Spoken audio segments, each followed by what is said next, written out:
భీమిలిలో ఈశ్వరెడ్డి మొదటి జెండా కట్టినవాడు. ఎవరు జెండా కట్టడానికి ఆలోచిస్తున్న టైంలో ఈశ్వరెడ్డి కూర్చోబెట్టి జెండా కడతాం, జెండా ఎగరేస్తాం, జనసేన జెండా ఎగరేస్తాం ఉన్న మా ఈశ్వరెడ్డికి మనస్ఫూర్తిగా ధన్యవాదాలు తెలుపుతున్నాను. నమస్తే, వెల్కమ్ టు ఐ డ్రీమ్. నా పేరు ప్రసాద్. జనసేన అధ్యక్షుడు పవన్ కళ్యాణ్ ఏదో చేస్తారు, ఏదో సాధిస్తారని అనుకున్న జన సైనికుల మబ్బులు వీడిపోతున్నాయి. వారంతా కూడా ఇప్పుడు ఏం చేయాలో తెలియని సందిగ్ధ వాతావరణంలో పడ్డారు. చాలామంది అసంతృప్తి వ్యక్తం చేస్తూ తమ దారి చూసుకుంటున్నారు.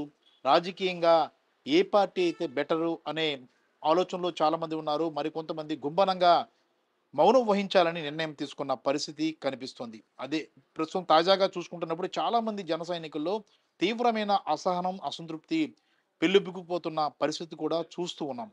అదే దారిలో విశాఖ జిల్లాకు సంబంధించిన వరకు భీమిలి నియోజకవర్గానికి సంబంధించిన వేముల ఈశ్వర్ కూడా ఉన్నారు. ఆయన భీమిలి నియోజకవర్గంలో తొలి నుంచి జనసేన జెండాను మూశారు.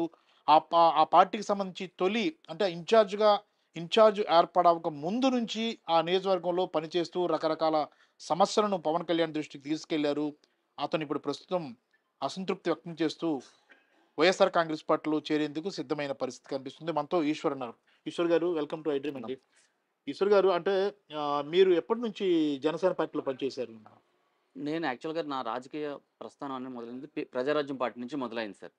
2009లో చిరంజీవి గారు మీద అభిమానంతో ఆయన పార్టీ పెట్టేటప్పుడు ఆయనతో పాటు నడిచి ఆ రోజు భీమిలిలో గెలుపు కోసం మేము కష్టపడ్డాం సార్.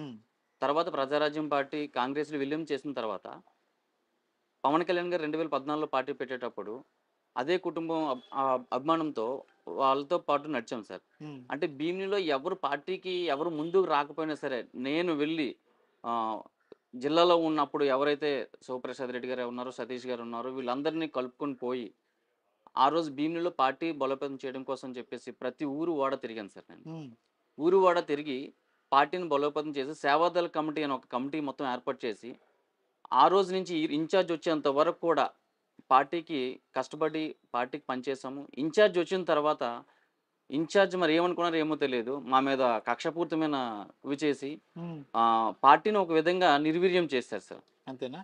అంటే మీరు ఉండేటప్పుడు చాలా కీలకమైన సమస్యలను పవన్ కళ్యాణ్ దృష్టికి తీసుకెళ్లారు కదా, ఎలాంటి సమస్యలు తీసుకెళ్లారు? ముఖ్యంగా మేము తీసుకెళ్ళింది ఏంటంటే అక్కడ దివీస్ వలన అన్నవరం అనే గ్రామం ఉంది సార్.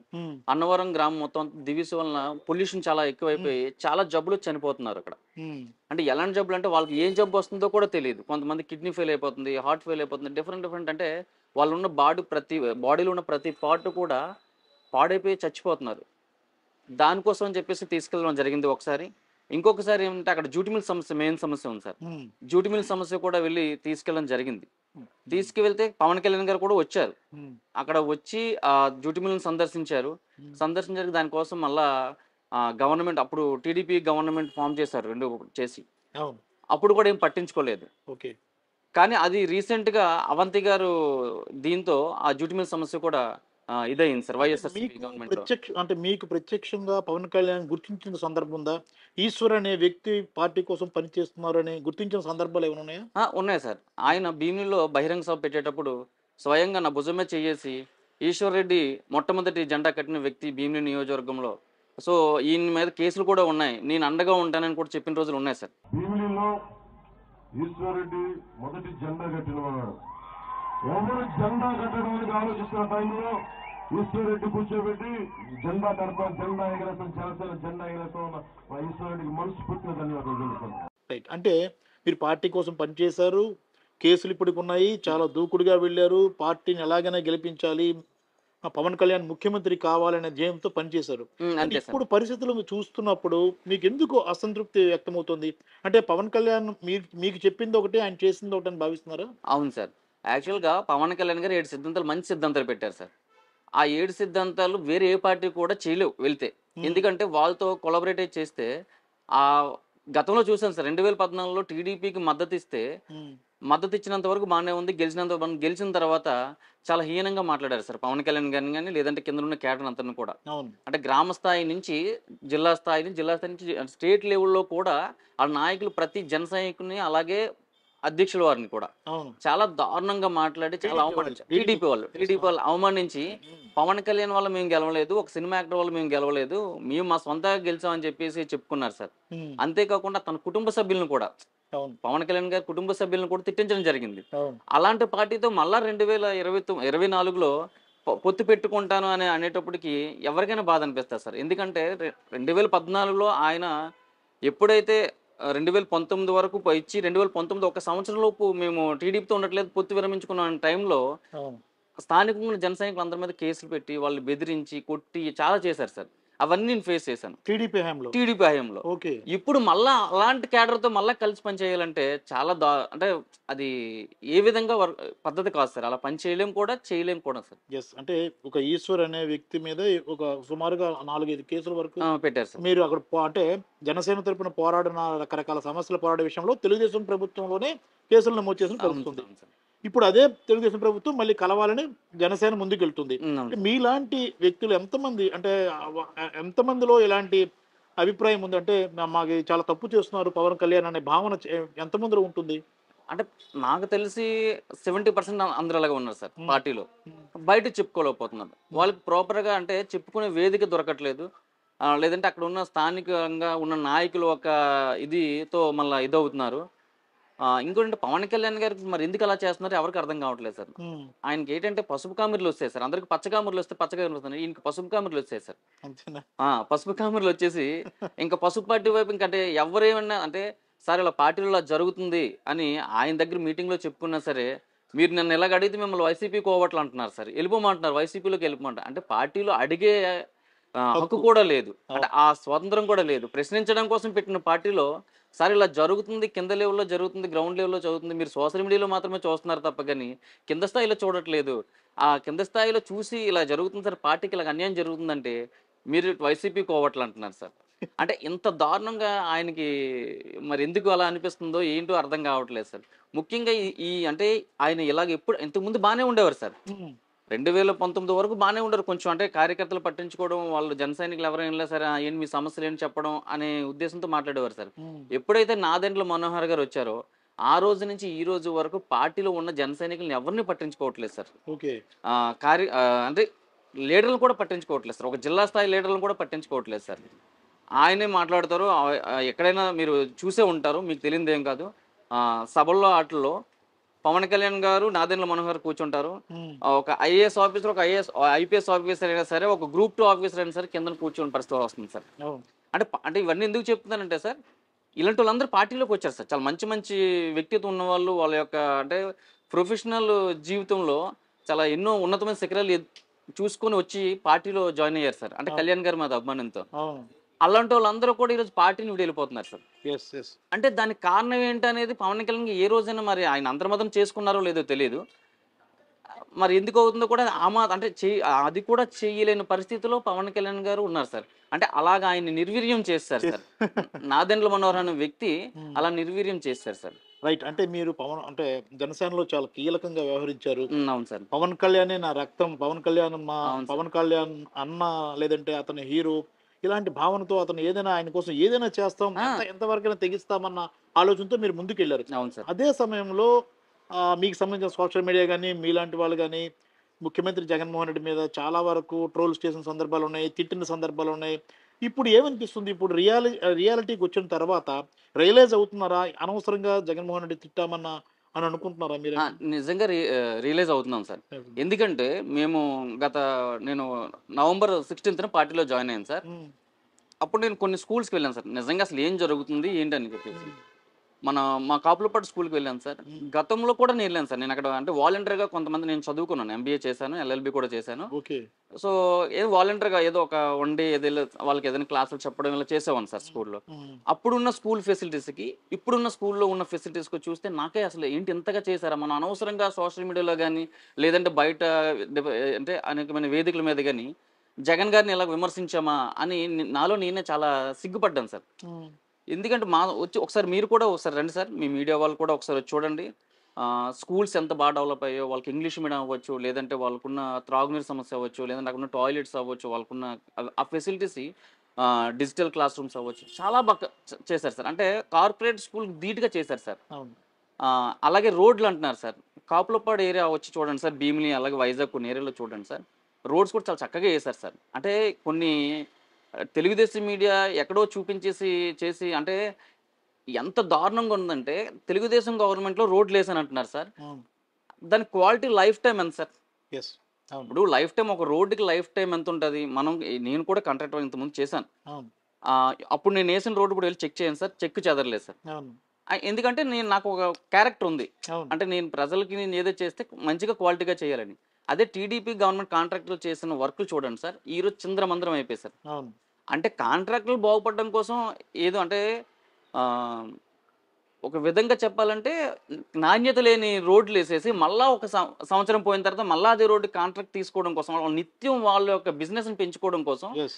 నాణ్యత లేని రోడ్లేసి ఈరోజు జగన్మోహన్ రెడ్డి గారి మీద తోసే పరిస్థితి జరుగుతుంది సార్. రైట్. జగన్మోహన్ రెడ్డి గారు ఏది చేసినా చాలా క్వాలిటీగా చేస్తున్నారు. 10 మందికి ఉపయోగపడి చేస్తున్నారు. డైరెక్ట్‌గా బెనిఫిషియరీకే అంటే మధ్యవర్తి అంటే గవర్నమెంట్ పథకం ఏదైనా సరే ప్రజలకు ఎలా చెందాలి, ఎలా చేరాలి, ఆ అర్హులైన ప్రతి ఒక్కరికి నేరుగా చేరుతుంది సార్. రైట్. అంటే ఇంతకు ముందులా జన్మభూమి కమిటీలు లేవు, అవును. ఏమీ లేవు సార్. రైట్. అంటే ఇప్పుడు మీరేం చెప్తారు జన సైనికులకి? అంటే ఇప్పుడు మొన్నటి వరకు జగన్మోహన్ రెడ్డి ఒక భూతంలాగా లేదంటే అతను ఏం చేయడం లేదు అంటూ అంటే అన్నీ మీరే చెప్పారు. స్వయంగా చూసిన తర్వాత ఇంత బాగా జరుగుతుందా అని మీరే రియలైజ్ అయ్యారు. అవును సార్. మీరిప్పుడు పార్టీ నుంచి బయటకొచ్చేసారు. కానీ మిగిలిన జన సైనికులకి ఏదైతే రకరకాల గ్లోబల్స్ ప్రచారం చేస్తున్న టీడీపీ మీడియాతో సహా చేస్తున్న అవును. వారికి మీరేం చెప్తారు? నేను ఒకటే చెప్తాను సార్. పవన్ కళ్యాణ్ గారు సింగిల్‌గా వెళ్ళుంటే అంటే ఒంటరిగా పోరాటం చేసుంటే జన సైనికులు చాలా పోరాడే శక్తి ఉంది సార్. హ్మ్. ఏ సమస్య మీదైనా సరే వాళ్ళు ఫైట్ చేస్తే ఎంత పెద్ద గవర్నమెంట్ ఉన్నా సరే, ఎంత బలం ఉన్న గవర్నమెంట్ అయినా సరే ఆ సమస్య కోసం ఆలోచిస్తుంది సార్. అవును. కానీ ఇక్కడ టీడీపీతో కలవడం వల్ల హ్మ్. టీడీపీ వాళ్ళ అధికారం అంటే వాళ్ళ యొక్క ఆధిపత్యం కొరకు జన సైనికుల్ని స్థానికంగా చాలా ఇబ్బందిని అంటే చాలా నీచంగా మాట్లాడడం. మీరు పిల్ల సైనికులు లేదంటే మీరు ఇది మీ పవన్ కళ్యాణే గెలవలేదు మీకేంటి అనే ఆలోచనతో వాళ్ళని చాలా హీనంగా మాట్లాడుతున్నారు సార్. బయటికి చెప్పుకోలేకపోతున్నారు చాలామంది. ఆ, గత ఒక వారం రోజుల క్రితము జనసేన పార్టీ వార్డు అధ్యక్షులను వేసింది సార్. డివిజన్ అధ్యక్షులు అని చెప్పేసి 98 వార్డులకు వేసింది సార్. హ్మ్. అక్కడ జరుగుతుంది ఏంటంటే చాలా అసంతృప్తి ఉన్నారు సార్. అంటే మొదటి నుంచి కష్టపడిన వాళ్ళు కాకుండా ఎవరెవరు నిన్న కాక మొన్న వచ్చి పార్టీకి వచ్చేవాళ్ళు అంటే వాళ్ళకి అంటే ఏదైనా పార్టీ కార్యక్రమం చేస్తే అక్కడ భీమిలిలో అయితే ఇన్ఛార్జ్ ఒక్క రూపాయి కూడా ఖర్చు పెట్టాడు సార్. ఒక్క జెండా కూడా కొనివ్వడు. కానీ అక్కడ స్థానికంగా ఉన్న వాళ్ళు ఏదో రాజకీయంగా వాళ్ళు ఎదుగుదామన్న ఉద్దేశంతో వాళ్ళు సొంతంగా డబ్బులు ఖర్చు పెట్టి చేసేవాళ్ళు కొంతమంది ఉన్నారు సార్. ఈ మధ్యన జాయిన్ అయ్యారు వాళ్ళు. అవును. అంటే వైసీపీలో లేదంటే మిగతా పార్టీలో వాళ్ళకి గట్టిగా అంటే వాళ్ళు చేసే పనుల వల్ల వద్దు మీరు ఈ పార్టీకి వద్దంటే ఈ పార్టీకి వచ్చి ఏదో 100-200 ఖర్చు పెట్టి ఓ జెండలు కట్టి చేస్తున్నారు. అలాంటి వాళ్ళందరికీ వార్డు ప్రెసిడెంట్లు ఇచ్చారు సార్. హుహు. మిగతా వాళ్ళందరూ చాలా ఇబ్బంది పడుతున్నారు సార్. వాళ్ళు మానసికంగా చాలా ఇదిగా ఉన్నారు. అంటే అదే ఇలాంటి ఇబ్బందులు పడుతున్న వాళ్ళు అనవసరంగా జగన్‌ను తిట్టామే అని చాలామంది ఇప్పటివరకు జగన్మోహన్ రెడ్డిని భూతంగా చూసి విపరీతంగా ట్రోల్స్ చేసిన వాళ్ళు ఉన్నారు కదా! అవును సార్. అలాంటి వాళ్ళందరికీ మీరేం చెప్తారు? మీరు ఆల్రెడీ రియలైజ్ అయ్యారు. అవును సార్. అవును సార్. మీరు జగన్ ప్రభుత్వం చేసిన కొన్ని పథకాలను చూసాక అరే! మనం తప్పు చేసామన్న భావనకొచ్చారు. మిగిలిన వారికి కూడా మీరేం చెప్తారు వాళ్ళందరికీ? ఏం సూచన నేను చేస్తారు? వాళ్ళందరికీ ఒకటే చెప్తున్నాను సార్. హ్మ్. మీరు వీలైనంత త్వరగా జనసేన పార్టీ నుంచి బయటకు వచ్చేసి మీకు రాజకీయంగా ఇష్టం ఉంటే రాజకీయంగా వైఎస్ఆర్సీపీ ఉంది. లేదు రాజకీయంగా లేదంటే మీ కుటుంబం లేదంటే మీ పిల్లలు, మీ భార్య, మీ కుటుంబం, మీ తల్లిదండ్రులను శుభ్రంగా చూసుకుని ఏదో ఉద్యోగము లేదంటే మీకు వేరే అంటే ఆర్థికంగా స్థిరపడే విధంగా చూసుకోండి. జనసేన పార్టీలో ఉండి ఇలాగా మీరు కూడా పసుపు కామర్లు అంటించుకొని మీరు మీ లైఫ్‌ని నాశనం చేసుకోకండి. నేను జన సైనికులకు అందరికీ ఇదే చెప్తున్నాను. నిజాయితీగా ఉన్న జన సైనికులకి. అవును. రైట్. అంటే ఫైనల్‌గా చెప్పండి. అంటే మీరిప్పుడు వైసీపీలోకొచ్చారు గదా! అంటే మీరింతవరకు రాజకీయంగా పోరాడారు, కేసులు పెట్టించుకున్నారు. అయినా వెన్నుతిరిగి చూడకుండా పయనించారు. అవును సార్. ఇప్పుడు వైఎస్ఆర్ కాంగ్రెస్ పార్టీ గవర్నమెంట్‌లో మంచి జరుగుతుంది ప్రజలకు అన్న భావనకి ఇప్పుడు వస్తున్నారా? ఇప్పుడు మొన్న మీరు జాయిన్ అయ్యి సుమారుగా కొన్ని రోజుల పాటు అవుతుంది అవును కాబట్టి, సార్. ఎలాంటి అభిప్రాయం కలుగుతుంది? మీరిప్పుడు లోతుగా చూస్తున్నారు వైసీపీ ప్రభుత్వ నడవడిక. ఇంతవరకు ఏంటంటే ఒక భ్రమలో ఉండిపోయారు అవును. జనసేనలో ఉండి. అవును సార్. ఇప్పుడు క్లారిటీ వచ్చింది కాబట్టి మీకేమనిపిస్తుంది ఇప్పుడు? సార్ మేము జగనన్న మనకి ఎందుకు కావాలి మళ్ళీ ఎందుకు కావాలనే కార్యక్రమం కోసం చెప్పేసి ఊరు ఇంటింటికి తిరుగుతున్నాం సార్. హ్మ్. తిరుగుతుంటే అక్కడ ప్రజల రెస్పాన్స్ చూసి చాలా ఆనందం అనిపిస్తుంది సార్. హ్మ్. అంటే ప్రజలకి డైరెక్ట్‌గా ఉదయాన్నే 6 గంటలకు తలుపు తట్టి పింఛన్ అవ్వచ్చు. లేదంటే వాళ్ళకి ఏ సర్టిఫికేట్ కావాలన్నా సరే, ఏదైనా సరే డైరెక్ట్‌గా వాళ్ళకి వాలంటీర్ దగ్గరుండి తీసుకెళ్ళి చేయించడం ఇలాంటివి చేస్తున్నారు సార్ సచివాలయం వ్యవస్థ ద్వారా. సో వాళ్ళు ఏమంటున్నారంటే, "అమ్మా మీకు జగనన్న గారు మంచి చేస్తున్నారా? లేదా? ఏంటి?" అంటే, "బాబు చాలా మంచి చేస్తున్నారు." నన్ను వాళ్ళు అంటున్నారు సార్, "ఇన్నాళ్ళు నువ్వు ఇక్కడ అనవసరంగా అక్కడ ఉన్నావు. ఈ పార్టీలోకొచ్చి చాలా మంచి జరిగింది. ఇప్పుడు మాకు నిజంగా ఒక మంచి నాయకుడు వచ్చాడనే భ్రమలో మేమున్నాము. వచ్చి 10 మందికి న్యాయం చేస్తామని." అనే భ్రమలో చాలా మంది చెప్తున్నారు సార్ మాకు. ఓకే. ఓకే. అంటే గడప గడపకి తిరుగుతుంటే చాలా హ్యాపీగా ఫీల్ అవుతున్నారు సార్ అంటే వాళ్ళు. మీరు ఇంతకుముందు అనవసరంగా ఎందుకు జనసేనకి వెళ్ళారని అడుగుతున్నారా వాళ్ళు? ఆ! అడుగుతున్నారు సార్. ఆ! అంటే అప్పుడు కూడా మేము కార్యక్రమం చేశాం సార్. కానీ ఎప్పుడైతే టీడీపీతో పొత్తు పెట్టుకున్నారో, అవును. పొత్తు పెట్టుకున్న కాడి నుంచి ఇంకా ఆళ్ళందరూ ఇంకా పవన్ కళ్యాణ్ గారిని ద్వేషించడం మొదలుపెట్టారు సార్. రైట్. అంటే ఒక విధంగా అభిమానం ఉండేది. ఏదో చేస్తున్నారు, మంచి చేస్తున్నారు, కుర్రోళ్ళందరిని ఏదో మంచి వైపు నడిపిస్తున్నారు అనేది ఉంది. ఎప్పుడైతే ఈయన టీడీపీతో పొత్తు పెట్టుకున్నారో, పొత్తు పెట్టుకున్న కాడి నుంచి కూడా పవన్ కళ్యాణ్ గారు గ్రౌండ్ స్థాయిలో యాంటీ అయిపోయారు సార్. ఓకే. అభిమానించే వాళ్ళు కొంతమంది కూడా వాళ్ళు కూడా యాంటీ అయిపోయారు sir. Right. Right. Okay. Thank you very much brother. Thank you sir.